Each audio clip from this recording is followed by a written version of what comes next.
ಮಲ್ಲಿ ನಿಮ್ಮ ಮಗಳೇ.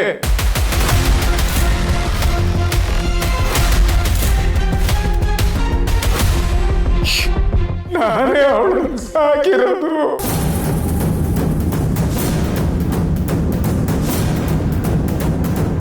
ಏನ್ ತಾತ ಇದಲ್ಲ, ಮಾತು ಬೇರೆ ಆಡ್ತಾ ಇದ್ಯಾ? ಅಂದ್ರೆ ಇಷ್ಟು ವರ್ಷ ಮಾತು ಬರ್ತಿರೋ ಥರ ನಾಟಕ ಮಾಡ್ದ. ಇಷ್ಟು ವರ್ಷ ಮಾತಾಡ್ತಿರೋನು ಇವಾಗ ಯಾಕೆ ಮಾತಾಡ್ತಾ ಇದ್ಯಾ? ಏನ್ ತಾತ ಇದಲ್ಲ, ನನಗೇನು ಅರ್ಥ ಆಗ್ತಿಲ್ಲ. ಎಲ್ಲ ನಮ್ಮ ಹಣೆ ಬರ ಕಣಮ್ಮ. ನಿಮ್ಮಪ್ಪ ಜೈಲಿಗೆ ಹೋದ್ಮೇಲೆ ನಿಮ್ಮ ಅಮ್ಮಂಗೆ ಮಾತು ಕೊಟ್ಟ ನಾನು ನಡ್ಕೊಂಡೆ.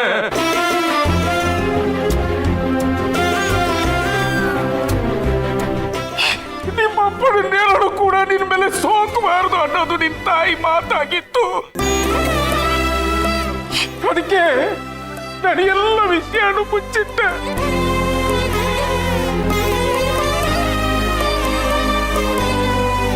ಮಾತು ಬರ್ತಿದ್ರು, ಮೂಗುಂತರ ನಾಟಕ ಮಾಡಿದೆ. ನನ್ನ ಬಾಯಿಗೆ ನಾನೇ ಹೊಲಿಗೆ ಹಾಕೊಂಡೆ.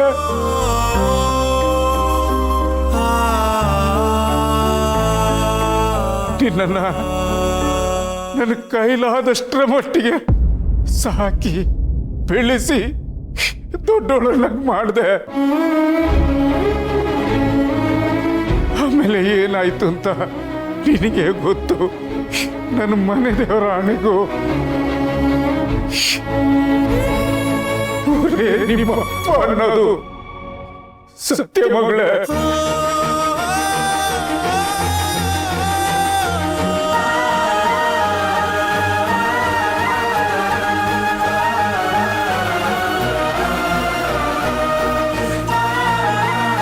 ಇಷ್ಟು ವರ್ಷ ನಿನ್ನ ಊರಿಂದ ದೂರ ಇಟ್ಟು ಬೆಳೆಸ್ದೆ. ಆದರೆ ವಿಧಿ ಆಟ ಅನ್ನೋದು ಹೇಗಿದೆ ನೋಡು.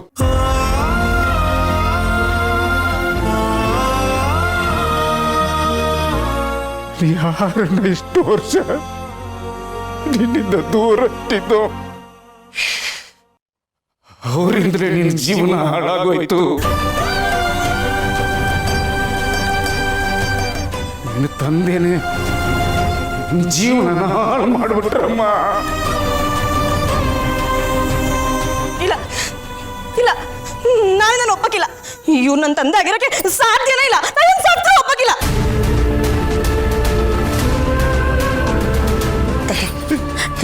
ನಿಜ ಹೇಳುತ್ತದ, ನೀನು ಹೇಳ್ತಿರೋದಲ್ಲ ಸುಳ್ಳು ತಾನೆ?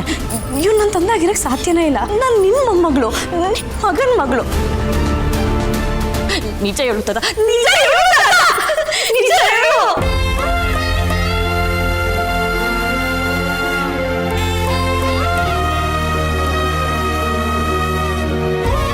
ಹೌದಮ್ಮ, ಇವರೇ ನಿಮ್ಮ ಅಪ್ಪ.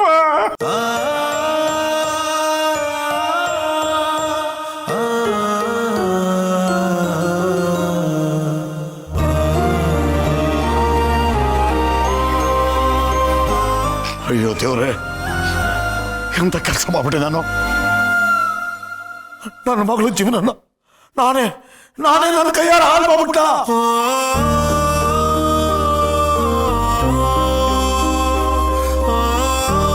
ಹೇ ಗೌತಮ್, ನಿನಗೊತ್ತಿತ್ತಲ್ವಾ? ಹೇಳ್ಬೋತ್ತಿತ್ತಲ್ವಾ ನನಗೆ? ಯಾಕೆ ಸುಮ್ಮನಿದ್ದೆ? ಮೊದಲೇ ಹೇಳಿದಿದ್ರೆ ನನ್ನ ಮನಸ್ಸಿಗೆ ಒಂಥರ ನೆಮ್ಮದಿ ಇರ್ತಿತ್ತ. ನಿನ್ನ ಮೇಲಿದ್ದ ಕೋಪ, ತಾಪ, ಸಿಟ್ಟು, ದ್ವೇಷ ಎಲ್ಲವನ್ನೂ ಮರೆತುಬಿಡ್ತಿದ್ದ ನಾನು. ಯಾಕಪ್ಪ ಮುಚ್ಚಿಟ್ಟೆ? ನನಗೂ ಈ ವಿಷಯ ಗೊತ್ತಾಗಿದ್ದು ಸ್ವಲ್ಪ ದಿವಸದ ಕೆಳಗೆ. ಆದರೆ ಈ ವಿಷಯನ ಯಾರಿಗೂ ಹೇಳಬಾರ್ದು ಅಂತ ತಾತ ಮಾತು ತಗೊಂಡಿದ್ರು. ಆದರೂ ಮನಸ್ಸು ತಡಿಲಿಲ್ಲ.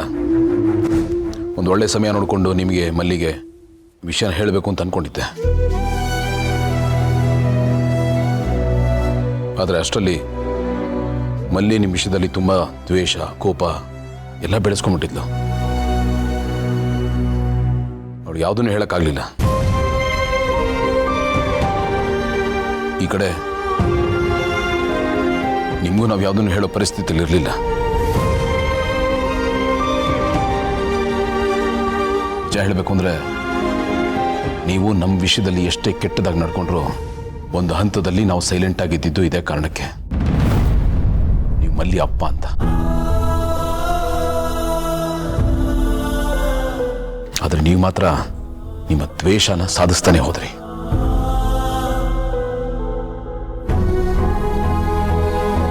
ನಾನು ಕ್ಷಮಿಸ್ಬಿಡಪ್ಪ ಗೌತಮ್. ನಾನು ನಿನಗೆಲ್ಲ ಏನೆಲ್ಲ ಮಾಡ್ತೇನೆ, ಮಾಡಬಾರ್ದೆಲ್ಲ ಮಾಡ್ತೇನೆ. ಮನುಷ್ಯತ್ವ ಅನ್ನೋದನ್ನೇ ಮರ್ತು ಬಿಟ್ಟೆ ಗೌತಮ್ ನಾನು.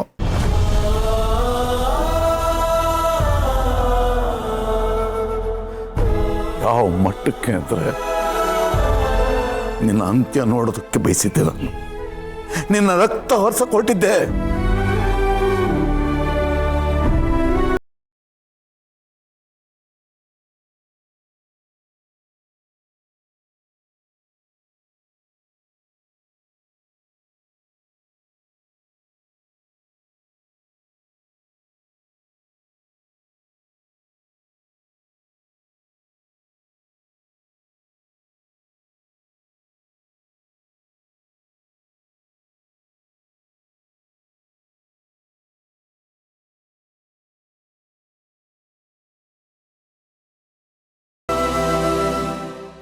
ಮುಟ್ಬೇಡ ನನ್ನ.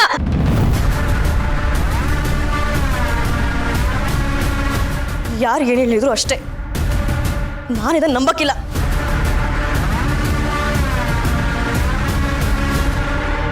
ನೀವು ನನ್ನ ತಂದಾಗಿರಕ್ ಸಾಧ್ಯನೇ ಇಲ್ಲ.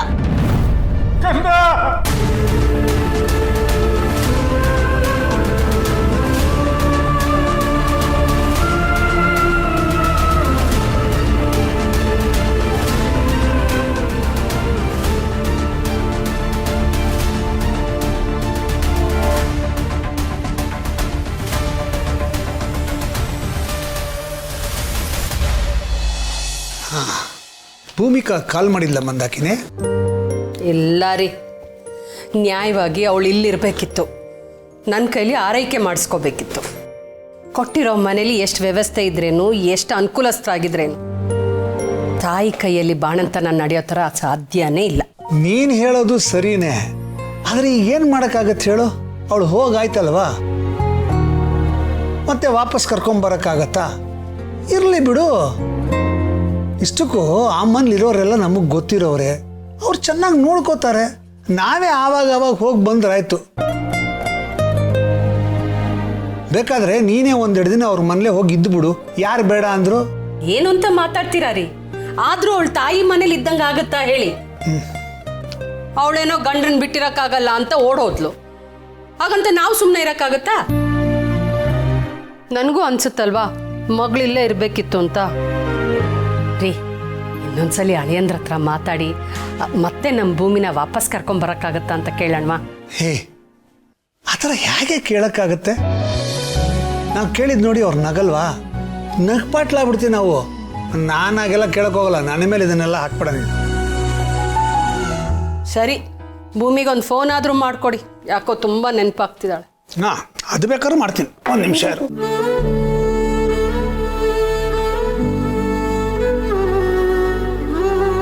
ಫೋನೇ ರಿಸೀವ್ ಮಾಡ್ತಿಲ್ಲ ಕಣೆ. ಆಯ್ತು, ಅಳಿಯಂದ್ರಿಗೆ ಮಾಡಿ. ಒಟ್ಟಿನಲ್ಲಿ ನೀವು ಹೆಂಗಸರು ಯಾರ ಹತ್ರನಾದ್ರೂ ಮಾತಾಡ್ತಾನೇ ಇರ್ಬೇಕಲ್ಲ? ಈಗ ಮಾತಾಡೋದ್ರಿಂದ ಏನ್ರಿ ಪ್ರಾಬ್ಲಮ್ಮು? ಏನ್ ಮನೆ ಬಿದ್ದೋಗುತ್ತಾ? ಇಲ್ಲ ನಿಮ್ಮ ಥರ ಮೂಲೆಯಲ್ಲಿ ಅಂತ ಮುಖ ಮಾಡ್ಕೊಂಡು ಕೂತಿರ್ಬೇಕಾ? ನಾವು ವಟ ವಟ ಅಂತ ಮಾತಾಡ್ತಿದ್ರೆ ಮನೆ ಕಳ್ಕಳೆಯಾಗಿರುತ್ತೆ. ಅದಕ್ಕೆ ನಾವು ಲೇಡೀಸ್ಗೆ ಹಾರ್ಟ್ ಪ್ರಾಬ್ಲಮ್ ಕಮ್ಮಿ ಆಗಿದೆ. ನಿಮಗೆ ಹಾರ್ಟ್ ಪ್ರಾಬ್ಲಮ್ ಬರಲ್ಲ, ನಮಗೆ ಬರೆಸ್ತಿರಲ್ಲ. ಏನಂದ್ರೆ? ಏನಿಲ್ಲ, ಅಳಿಯಂದ್ರಿಗೆ ಫೋನ್ ಮಾಡ್ತೀನಿ ಅಂತ ಹೇಳಿದೆ. ಏನ್ ಬೇಕಾಗಿಲ್ಲ ಬಿಡಿ. ಯಾಕೆ? ನನಗೀಗ ಮಾತಾಡೋ ಮೂಡ್ ಹೊರಟೋಯ್ತು. ನಿಮ್ಮ ಹತ್ರ ಇಷ್ಟೆಲ್ಲ ಅನ್ನಿಸ್ಕೊಂಡು ನಾನೇನು ಮಾತಾಡಬೇಕಾಗಿಲ್ಲ. ಈಗ ಯಾಕೆ ನಗ್ತಾ ಇದ್ದೀರೋ? ನೀನು ಯಾಕೆ ನಗ್ತಾ ಇದೆಯಾ? ಲೇ, ನೀನು ಒಂದೊಂದ್ಸಲ ಚಿಕ್ಕ ಮಗು ಥರ ಆಡ್ತೀಯ ಕಡೆ. ಅಲ್ಲ, ನಿನಗೆ ಮೊಮ್ಮಕ್ಕಳಾಗೋ ವಯಸ್ಸು ಬಂದಿದ್ರು ನೀ ಇನ್ನೂ ಬದಲಾಗೇ ಇಲ್ಲ. ಮದುವೆ ಆದಾಗ ನಾವು ಹೇಗಿದ್ವೋ ಈಗಲೂ ಹಾಗೇ ಇದೆಯಾ? ನೀವು ಏನು ಬದಲಾಗಿಲ್ಲ. ಆಗ್ಲೂ ಸ್ಟ್ರಿಕ್ಟ್ ಮೇಸ್ಟ್ರೆ, ಈಗಲೂ ಸ್ಟ್ರಿಕ್ಟ್ ಮೇಸ್ಟ್ರೆ. ಸ್ಕೇಲ್ ಇಟ್ಕೊಂಡು ನಿಂತ್ಕೊಂಡ್ಬಿಡ್ತೀರಾ, ಇದು ಹಿಂಗಿಂಗೆ ಆಗ್ಬೇಕು ಅಂತ. ಮನೇನು ಕ್ಲಾಸ್ ರೂಮ್ ತರಾನೇ ಟ್ರೀಟ್ ಮಾಡ್ತೀರಾ. ಆಯ್ತು ಸಿಕ್ಕಿದ್ದೆ ಚಾನ್ಸು ಅಂತ ಹಳೆ ಬಾಕಿ ಎಲ್ಲ ತಿರ್ಸ್ಕೊಂಬೋಗ್ಬೇಡ. ಸ್ವಲ್ಪ ಅವಕಾಶ ಸಿಕ್ಕಿದ್ರೆ ಸಾಕು ಫೈರಿಂಗ್ ಶುರು ಮಾಡ್ಬಿಡ್ತಾಳೆ. ನೋಡಿ, ನಾನು ಶುರು ಮಾಡಿದ್ದಲ್ಲ, ನೀವು ಶುರು ಮಾಡಿದ್ದು. ಆಯ್ತಮ್ಮ, ನಾನು ಸುಮ್ಮನೆ ಆಗ್ಬಿಡ್ತೀನಿ, ಬಿಡು. ನೋಡ್ರಪ್ಪ, ನೀವೇ ಸಾಕ್ಷಿ. ಆದ್ರೂ ನೀವೇನೇ ಹೇಳ್ರಿ, ನಮ್ಮ ಭೂಮಿ ಇಂಥ ಸಮಯದಲ್ಲಿ ನಮ್ಮ ಜೊತೆ ಇರಬೇಕಿತ್ತು. ಮತ್ತೆ ಏನೇ ನಿಂದು? ಅದು ಪದ್ಧತಿ ಅಲ್ವೇನ್ರಿ? ಏ ಮಂದಾಕಿನಿ, ಹಾಕಿದ ಕ್ಯಾಸೆಟ್ಟೆ ಹಾಕ್ಬೇಡ್ವೆ. ಏನು ಪದ್ಧತಿನ? ಹಿಂದಿನ ಕಾಲದಲ್ಲಿ ಗಂಡಿನ ಮನೆಯವರು ತಮ್ಮ ಮೇಲೆ ಬರ್ಡನ್ ಆಗಬಾರ್ದು ಅಂತ ಇದನ್ನೆಲ್ಲ ಹೆಣ್ಣಿನ ತಲೆಯವ್ರ ಮೇಲೆ ಹಾಕಿದ್ರು. ಹಾಗೆ ನೋಡಕ್ ಹೋದ್ರೆ ಇದ್ರ ಹಿಂದೆ ಒಳ್ಳೆ ಉದ್ದೇಶಕ್ಕಿಂತ ದುರುದ್ದೇಶನೇ ಜಾಸ್ತಿ ಇದೆ. ಪದ್ಧತಿ ಅಂತ ಬ್ಲೈಂಡಾಗಿ ಫಾಲೋ ಮಾಡಬಾರ್ದು. ನಾವು ಸ್ವಲ್ಪ ಯೋಚನೆ ಮಾಡಬೇಕು, ಅಪ್ಡೇಟ್ ಆಗಬೇಕು ಕಣೆ. ನಾವು ನಮ್ಮ ಮಗಳಿಗೆ ಗೌತಮ್ ದಿವಾನ್ ಅಂತ ಗಂಡ ಸಿಕ್ಕಿರ್ಬೇಕಾದ್ರೆ ಅವಳ ಯೋಗಕ್ಷೇಮದ ಬಗ್ಗೆ ನಾವು ಚಿಂತೆ ಮಾಡೋ ಅವಶ್ಯಕತೆನೇ ಇಲ್ಲ. ಅವರು ಅವಳನ್ನ ಅಷ್ಟು ಚೆನ್ನಾಗಿ ನೋಡ್ಕೋತಾರೆ. ಹಾಗಾಗಿ ಇಂಥ ಸಮಯದಲ್ಲಿ ಅಳಿಯಂದ್ರ ಜೊತೆ ಭೂಮಿಕಾ ಇದ್ರೆ ಅವ್ರಿಗೂ ಒಂದು ಮಾರಲ್ ಸಪೋರ್ಟ್ ಆಗತ್ತೆ. ಅವಳು ಇಲ್ಲಿರೋದಕ್ಕಿಂತ ಅಲ್ಲಿರೋದೇ ಒಳ್ಳೇದು. ನೋಡು, ಇದ್ರ ಬಗ್ಗೆ ಏನು ಚರ್ಚೆ ಬೇಡ, ಅವಳು ಅಲ್ಲೇ ಇರಲಿ. ಹೌದು ಅತ್ತೆ, ಮಾವ ಹೇಳ್ತಿರೋದು ಸರಿ ಇದೆ ಅಂತ ನನಗೂ ಅನ್ಸತ್ತೆ. ಅಮ್ಮ, ಅಪ್ಪ ಹೇಳ್ತಿರೋದೇ ಸರಿ ಅನ್ನಿಸ್ತಿದೆ. ಅಕ್ಕ ಎಲ್ಲಿದ್ರೇನು? ಅಕ್ಕ ಈ ಟೈಮಲ್ಲಿ ಖುಷಿಯಾಗಿ ನೆಮ್ಮದಿಯಾಗಿ ಹೆಲ್ತಿಯಾಗಿರೋದು ಇಂಪಾರ್ಟೆಂಟು, ಅಷ್ಟೇ ತಾನೇ? ಎಲ್ಲ ಸರಿಯಾಗಿ ಹೆರಿಗೆ ಸುಸೂತ್ರವಾಗಿ ತಾಯಿ ಮಗು ಆರೋಗ್ಯವಾಗಿದ್ದರೆ ಅಷ್ಟು ಸಾಕು. ಈ ಶಾಸ್ತ್ರ ಪದ್ಧತಿ ಅಂತೆಲ್ಲ ಹೇಳ್ಕೊಂಡು ಯಾಕೆ ಕಾಂಪ್ಲಿಕೇಟ್ ಮಾಡ್ಕೋಬೇಕು? ಇವೆಲ್ಲ ಇರೋದು ನಮ್ಮ ಅನುಕೂಲಕ್ಕೋಸ್ಕರ. ಸುಮ್ಮನೆ ವಾದ ವಿವಾದ ಮಾಡಿಕೊಂಡು ಮನಸ್ತಾಪ ಮಾಡ್ಕೊಂಡ್ರೆ ಏನು ಪ್ರಯೋಜನ ಹೇಳೋ? ಎಷ್ಟೇ ಆದ್ರೂ ಮೇಷ್ಟ್ರಲ್ವಾ, ಪಾಠ ಚೆನ್ನಾಗೇ ಮಾಡ್ತೀರಾ. ನಾನು ಹೇಳೋದನ್ನ ಯಾವತ್ತು ಕೇಳಿದ್ದೀರಾ ನೀವು? ನಾನು ಸುಮ್ಮನೆ ಬಡ್ಕೋಬೇಕಷ್ಟೆ. ಅಯ್ಯೋ, 30 ವರ್ಷದಿಂದ ಇವಳು ಹೇಳ್ದಾಗಲೇ ಕೇಳ್ತೀನಿ, ಆದರೂ ನಾನು ಹೇಳಿದ್ದನ್ನ ನೀವೆಲ್ಲಿ ಕೇಳ್ತೀರಾ ಅಂತಾಳೆ. ಅಪ್ಪ, ನೀವು ಯಾವಾಗ ಅಮ್ಮನ ಮಾತು ಕೇಳ್ತಿದ್ರಿ?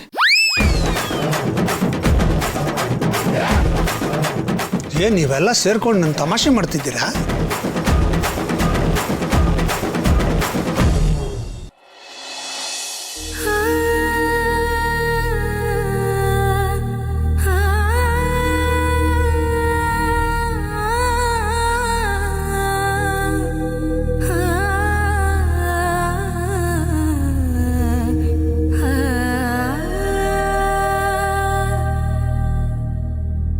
ಮಗಳೇ, ಇಷ್ಟು ವರ್ಷದ ನಂತರ ಮಗಳೇ ಅಂತ ಕರಿತಾ ಇದ್ದೇನೆ. ತುಂಬ ಖುಷಿಯಾಗುತ್ತೆ ಕಣ. ಅಷ್ಟೇ ನೋವು ಇದೆ. ಇಷ್ಟು ವರ್ಷ ಈ ಖುಷಿನ ಕಳ್ಕೊಂಡ್ಬಿಟ್ನಲ್ಲ ಅಂತ. ಇಷ್ಟು ದಿನ ನೀನಿಲ್ಲ ಅಂತ ತಿಳ್ಕೊಂಡ್ಬಿಟ್ಟಿದ್ದೆ ನಾನು. ಅದಕ್ಕೆ ಕಾರಣ ದಿವಾನ್ ಮಂತಂದವರು ಅಂತ ಅವ್ರ ಮೇಲೆ ದ್ವೇಷ ಸಾಧಿಸ್ತಿದ್ದೆ. ಆದ್ರೆ ಕೊನೆಗೆ ಆ ದ್ವೇಷ ನನ್ನ ಮಗಳ ಬಾಳನ್ನೇ ಬಲಿ ತಗೊಂಡ್ಬಿಡ್ತು. ನಿನ್ನ ಬದುಕನ್ನು ಕಟ್ಕೊಡ್ಬೇಕಾದ ನಾನು, ನಿನ್ನ ತಂದೆ, ನಾನೇ ನಿನ್ನ ಬದುಕನ್ನು ಹಾಳು ಮಾಡಿಬಿಟ್ಟೆ. ನೀನು ನನ್ನ ಮಗಳು ಅಂತ ಗೊತ್ತಿಲ್ಲದೆ ಅನ್ಯಾಯ ಮಾಡಿಬಿಟ್ಟೆ ಕಣ. ದಯವಿಟ್ಟು ನನ್ನ ಕ್ಷಮಿಸ್ಬಿಡು. ಕೈ ಮುಗಿತೀನಿ, ನನ್ನ ಮಗಳು ಅಂತ ಮಾತ್ರ ಕರಿಬೇಡ. ಹಂಗೆ ಕರ್ಸ್ಕೊಳಕ್ಕೆ ನನಗಿಷ್ಟ ಇಲ್ಲ. ಮಾತು ಕೇಳಿದ್ರೆ ಸಾಕು ಮೈಯೆಲ್ಲ ಉರಿತೈತೆ, ಕಾದ್ ಕಬ್ಬನ ಸುಟ್ಟಂಗೆ ಆಗ್ತೈತೆ. ದಯವಿಟ್ಟು ಆ ಕರಿಬೇಡಿ. ಯಾಕಮ್ಮ ಇಷ್ಟೊಂದು ಕಾರ್ವ ಮಾತಾಡ್ತಿದ್ಯಾ? ತಪ್ಪು ಮಾಡಿದ್ದೀನಿ ನಿಜ, ನಾನು ಒಪ್ಕೋತೀನಿ ಅದನ್ನ. ಅಂದ್ರೆ ನಾನು ನಿನ್ನ ತಂದೆನೇ ತಾನೆ. ನೀನು ನನ್ನ ಮಗಳು ಅನ್ನೋ ಸತ್ಯ ಸುಳ್ಳಾಗುತ್ತಿಲ್ಲ ಅಲ್ವಾ? ಅದೇನಾದರೂ ಆಗಿರಲಿ, ಅದು ನನಗೆ ಬೇಕಾಗಿಲ್ಲ. ನಿಮ್ಮ ಮಗಳು ಅಂತ ಕರ್ಸ್ಕೊಳ್ಳೋದಕ್ಕಿಂತ ಅನಾಥೆ ಅಂತ ಹೇಳ್ಕೊಳ್ಳೋದ್ರಲ್ಲಿ ನನಗೆ ತೃಪ್ತಿ ಐತೆ. ನನಗೆ ನಿಮ್ಮಂಥ ಅಪ್ಪ ಬೇಕಾಗಿಲ್ಲ. ನೋಡ್ಬಿಟ್ಟ, ಈಗಾಗಲೇ ಪಶ್ಚಾತ್ತಾಪದಿಂದ ಬೇಯ್ತಾ ಇದ್ದೀನಿ ಕಣ. ಸಾಕಷ್ಟು ನೋವು ಉಂಡ್ಬಿಟ್ಟಿದ್ದೀನಿ. ಇನ್ನೂ ನೋವು ಕೊಡಬೇಡ ಮಕ್ಕಳೇ. ನನಗೆ ನನ್ನ ತಪ್ಪಿನ ಅರಿವಾಗಿದೆ ಕಣ. ಆದ್ರೆ ಒಂದು ಮಾತಂತೂ ನಿಜ, ನಾನೇನೇ ಮಾಡಿದ್ರು ಅದು ನನ್ನ ಮಗಳಿಗೋಸ್ಕರ, ನನ್ನ ಹೆಂಡತಿಗೋಸ್ಕರ. ನನ್ನ ಹೆಂಡತಿ ಮಕ್ಕಳೆಲ್ಲ ದೂರ ಆಗ್ಬಿಟ್ಟಲ್ಲ ಅನ್ನೋ ಕೋಪಕ್ಕೆ ದ್ವೇಷಕ್ಕೆ ಹೀಗೆಲ್ಲ ಮಾಡ್ಬಿಟ್ಟೆ ಕಣೋ. ಆದ್ರೆ ನೀನು ಒಪ್ಳಿದ್ಯಾ? ನನ್ನ ಕಂದ ಬದುಕಿದ್ದಾಳೆ ಅಂತ ಗೊತ್ತಿದ್ರೆ ಈ ಥರ ರಾಕ್ಷಸಂತರ ಆಗ್ತಾ ಇರಲಿಲ್ಲ ಕಣ. ನಾನು ನನ್ನೊಳಗಡೆ ಇದೆಯಲ್ಲ ಆ ನೋವು, ಆಕ್ರೋಶ, ಅದು ನನ್ನನ್ನು ಈ ರೀತಿ ಬದಲಾಯಿಸ್ಬಿಡ್ತು. ಒಂದೇ ಒಂದ್ಸಲ ನನ್ನ ಜಾಗದಲ್ಲಿ ನಿಂತ್ಕೊಂಡು ನೀನು ಯೋಚನೆ ಮಾಡಿ. ಆಗ ನನ್ನ ನೋವು ಏನು ಅಂತ ನಿನಗೆ ಅರ್ಥ ಆಗುತ್ತೆ ಕಣೋ. ಹಾಗಂತ ನಾನು ಮಾಡಿದ್ದೆಲ್ಲ ಸರಿ ಅಂತ ಹೇಳೋದಿಲ್ಲ. ನಾನು ಮಾಡಿದ್ದೆಲ್ಲ ತಪ್ಪೇ, ಸಾಕತ್ತು ತಪ್ಪುಗಳು ಮಾಡಿಬಿಡ್ತೀನಿ. ಆದರೆ ಅದನ್ನೆಲ್ಲ ಮಾಡಿದ್ದು ಆ ದಿವಾನ್ ಫ್ಯಾಮಿಲಿ ಮೇಲಿರೋ ದ್ವೇಷಕ್ಕೆ ಕಣೋ. ಆದರೆ ಕೊನೆಗಾಗಿತ್ತು ಬೇರೆ. ನಾನು ಮಾಡಿದ ಕರ್ಮ ನನಗೆ ಬಂದು ಸುತ್ಕೊಂಡ್ಬಿಡ್ತು. ನಾನೇ ನನ್ನ ಕೈಯಾರೆ ನನ್ನ ಮಗಳ ಜೀವನನ ಹಾಳು ಮಾಡಿಬಿಟ್ಟೆ. ನನ್ನೊಳಗಡೆ ಇರೋ ದ್ವೇಷನೇ ನನಗೆ ಶಾಪ ಆಗ್ಬಿಡ್ತು ಕಣ. ಸಾಕು ನಿಲ್ಸಿ. ಮಾಡೋದನ್ನೆಲ್ಲ ಮಾಡಿ ನನ್ನ ಮುಂದೆ ಬಂದು ಕಣ್ಣೀರು ಹಾಕ್ಬೇಡಿ. ಕಣ್ಣೀರು ಹಾಕಿದ ಕೂಡಲೇ ಮಾಡಿದ ಪಾಪ ಏನು ತೊಳ್ದೋಗಿಲ್ಲ. ನೀವು ಯಾರೇ ಆಗಿದ್ರು, ಎಂಥ ಪರಿಸ್ಥಿತಿಲೇ ಇದ್ರು, ನೀವು ಮಾಡಿದ್ದು ತಪ್ಪೇ. ನನಗೆ ಅನ್ಯಾಯ ಆಗಿದೆ ಅನ್ನೋದಕ್ಕಿಂತ ದೇವ್ರಂತ ಭಾವನವರಿಗೆ, ಅವ್ರ ಕುಟುಂಬದವರಿಗೆ ಕೆಟ್ಟದ್ದು ಮಾಡೋದು ನೋಡಿದ್ರಲ್ಲ, ಅದು ಮಾತ್ರ ನಾನು ಯಾವತ್ತೂ ಕ್ಷಮಿಸಕ್ಕಿಲ್ಲ. ದಯವಿಟ್ಟು ಇಲ್ಲಿಂದ ಹೊರಡಿ. ಅಪ್ಪ ಅನ್ನೋದು ಹಾಗಿರ್ಲಿ, ನನಗೆ ನಿಮ್ಮ ಮುಖ ನೋಡೋಕ್ಕೂ ಅಸಹ್ಯ ಆಗುತ್ತೆ. ನೆರಳು ಕೂಡ ನನ್ನ ಹತ್ರ ಸುಳಿಬಾರ್ದು. ದಯವಿಟ್ಟು ಹೋಗಿ ಇಲ್ಲಿಂದ. ಹಾಗನ್ಬಿಡಕ್ಕಂತ ನಾನು ಒಂದೇ ಒಂದು ಅವಕಾಶ ಕೊಡು. ನನಗೆ ತಾನು ಯಾರಿದ್ದಾರೆ ನನಗೆ ಕೊನೆಗಾಲದಲ್ಲಿ ಆದರೂ ನನ್ನ ಮಗಳು ಸುತ್ತಿದ್ದು ಅಂತ ಖುಷಿನಲ್ಲಿದ್ದೀನಿ ನಾನು. ಅದನ್ನು ಕಿತ್ಕೋಬೇಡ ಕಣೋ. ತುಂಬ ನೊಂದೋಗ್ಬಿಟ್ಟಿದ್ದು. ಇನ್ನಷ್ಟು ಮಾತಾಡಿ ನನ್ನನ್ನು ನೋಯಿಸ್ಬೇಡ. ನನಗೆ ನಿನ್ನ ಕೋಪ, ನೋವು ಎಲ್ಲ ಅರ್ಥ ಆಗುತ್ತೆ. ಆದರೆ ಹೊರಟೋಗು ಅಂತ ಮಾತ್ರ ಹೇಳ್ಬೇಡ ಕಣೋ. ಒಂದೇ ಒಂದು ಅವಕಾಶ ಮಾಡಿಕೊಡು. ನಾನು ಕಿತ್ಕೋತೀನಿ, ಮನುಷ್ಯನಾಗಿ ಬದಲಾಗ್ತೀನಿ. ಹೇ, ನನಗೊಂದೇ ಒಂದು ಅವಕಾಶ ಮಾಡಿಕೊಡು. ನೋಡು, ಈಗೇನೋ ಆಗೋಗ್ಬಿಟ್ಟಿದ್ದಲ್ಲ, ಅದನ್ನು ನಾನೇ ನಿಂತ್ಕೊಂಡು ಸರಿ ಮಾಡ್ತೀನಿ.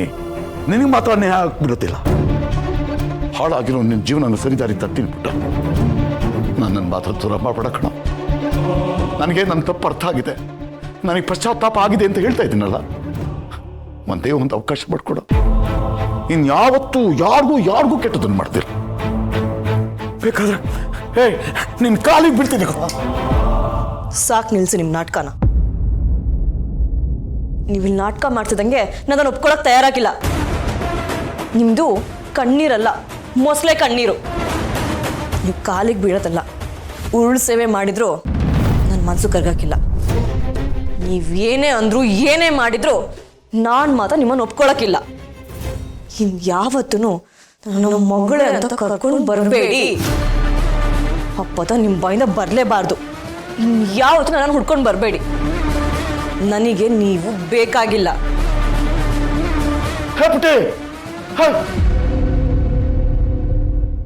ದೇವ್ರೆ, ನನ್ನ ಕೈಯಾರೆ ನನ್ನ ಮಗಳ ಜೀವನ ನಾನೇ ಹಾಳು ಮಾಡಿಬಿಟ್ನಲ್ಲ. ಪಾಪಿ ತಂದೆನಾ? ನನ್ನಂತ ತಂದೆ ಯಾರಿಗೂ ಸಿಗ್ಬಾರ್ದು. ಇಲ್ಲ, ನನ್ನಿಂದ ತಪ್ಪನ್ನು ನಾನೇ ಸರಿ ಮಾಡಬೇಕು. ಸರಿ ಮಾಡ್ತೀನಿ.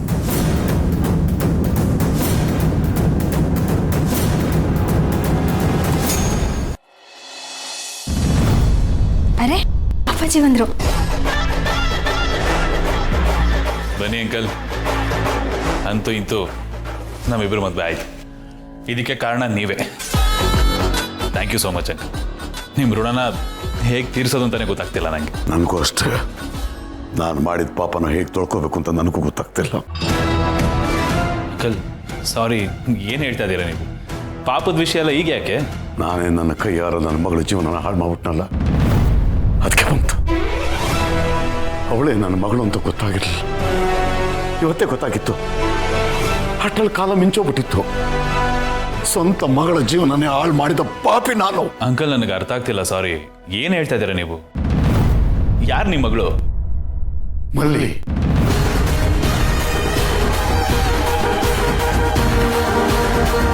ಮಲ್ಲಿನೇ ನನ್ನ ಮಗಳು. ಸುಮ್ಮನಿರಿ ಅಂಕಲ್.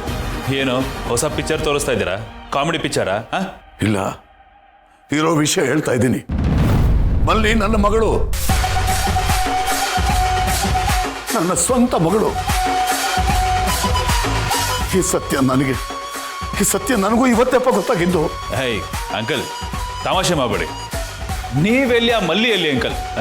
ಏನು ಮಕ್ಕರ್ ಮಾಡಿ ಮಜಾ ತಗೋತಾ ಇದ್ದೀರಾ? ಇಲ್ಲಪ್ಪ, ನಾನು ಯಾಕಾಗ ಮಾಡಲಿ?